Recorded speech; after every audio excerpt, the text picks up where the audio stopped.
श्री स्वामी समर्थ. स्वामी समर्थ म्हणतात, माझ्या लेकरांनो, आज मी तुम्हाला जे सांगणार आहे ते फक्त शब्द नाही, तो तुमच्या आयुष्याला जाग करणारा आवाज आहे. कारण मी पाहतोय तुम्ही जगासाठी जगत आहात, पण स्वतःसाठी जगणं विसरलात. दुसऱ्यांना आनंद देताना स्वतःचं मन किती तुटतंय हे तुम्ही कोणालाच दाखवत नाही. तुमच्या चेहऱ्यावर हास्य आहे, पण मनात खोल दुःख दडलं आहे. तुम्ही म्हणता, स्वामी, मी इतकं चांगलं वागतो तरी माझ्यासोबतच वाईट का होतं? पण लेकरांनो, लक्षात ठेवा, आकाशात चमकणाऱ्या चंद्रालाच डाग असतात. म्हणून चांगल्या माणसांच्या आयुष्यात परीक्षा जास्त येतात. मी तुम्हाला आज एक सत्य सांगतो, तुम्ही ज्या लोकांसाठी रडलात ना, त्यांच्यापैकी अर्ध्या लोकांना तुमच्या अश्रूंची किंमतही नव्हती. पण याचा अर्थ असा नाही की प्रेम चुकीचं होतं. चुकीची होती ती अपेक्षा. तुम्ही ज्यांच्यावर मनापासून विश्वास ठेवला ते कायम तुमच्या सोबत राहतील असं वाटलं. पण आयुष्य प्रत्येकाला कायमचं ठेवत नाही. काही लोक फक्त धडा शिकवण्यासाठी येतात. माझ्या भक्तांनो, तुम्ही सतत भूतकाळ आठवून स्वतःलाच त्रास देता. जुने प्रसंग, जुने शब्द, जुने अपमान हे सगळं पुन्हा पुन्हा मनात आणता. पण मला सांगा, जखमेवर सतत हात ठेवला तर ती भरते का? नाही ना. मग जुन्या दुःखांना का धरून बसता?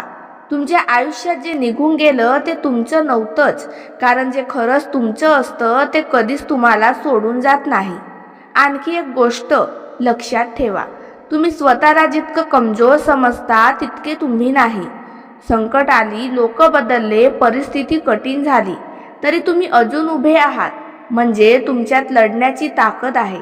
वादळ नेहमी त्या झाडांची परीक्षा घेतात ज्यांच्यात उभं राहण्याची ताकद असते. मी पाहतोय तुमच्यापैकी काही जण रात्री खूप विचार करतात, माझं पुढं काय होणार? माझं स्वप्न पूर्ण होईल का? माझं नशीब कधी बदलेल? लेकरांनो, जास्त विचार केल्याने प्रश्न सुटत नाहीत, मन मात्र थकून जातं. काही गोष्टी वेळेवर सोडा, कारण बी पेरल्यानंतर रोज माती उकरून पाहिलं तर झाड उगवत नाही. विश्वास ठेवा. आज मी तुम्हाला एक मोठा संकेत देतो. तुमच्या आयुष्यात एक असा बदल येणार आहे ज्याची तुम्ही खूप दिवसांपासून वाट पाहत आहात. कदाचित अचानक एखादी चांगली बातमी मिळेल, एखादी बंद वाट उघडेल, किंवा एखादी अशी व्यक्ती तुमच्या आयुष्यात येईल जी तुमचं आयुष्य बदलून टाकेल. पण त्यासाठी मनात सकारात्मकता ठेवणं खूप गरजेचं आहे. तुम्ही सतत म्हणता, स्वामी, माझ्याकडे काहीच नाही.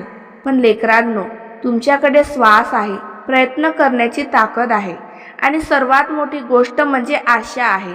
ज्या माणसाकडे आशा असते तो पुन्हा उभा राहू शकतो. आजपासून स्वतःशी वाईट बोलणं बंद करा.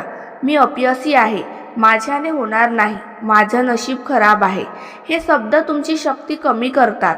त्याऐवजी रोज सकाळी स्वतःला सांगा, मी मजबूत आहे, मी प्रयत्न करणार, आणि माझ्यासोबत स्वामी समर्थ आहेत.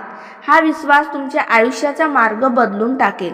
माझ्या भक्तांनो, लोक तुम्हाला तेव्हाच ओळखतात जेव्हा तुम्ही यशस्वी होता. संघर्षाच्या काळात फक्त परमेश्वर तुमच्या सोबत असतो. त्यामुळे लोकांनी साथ सोडली म्हणून दुःखी होऊ नका, कारण काही वेळा एकटेपणाच्या माणसाला त्याची खरी ताकद दाखवतो. आता स्वतःला बदला, रडणं कमी करा, विचारांपेक्षा कृती वाढवा, आणि प्रत्येक संकटाला हसून समोर जा. कारण लक्षात ठेवा, तुमचं आयुष्य संपत नाही, ते नव्याने सुरू होत आहे.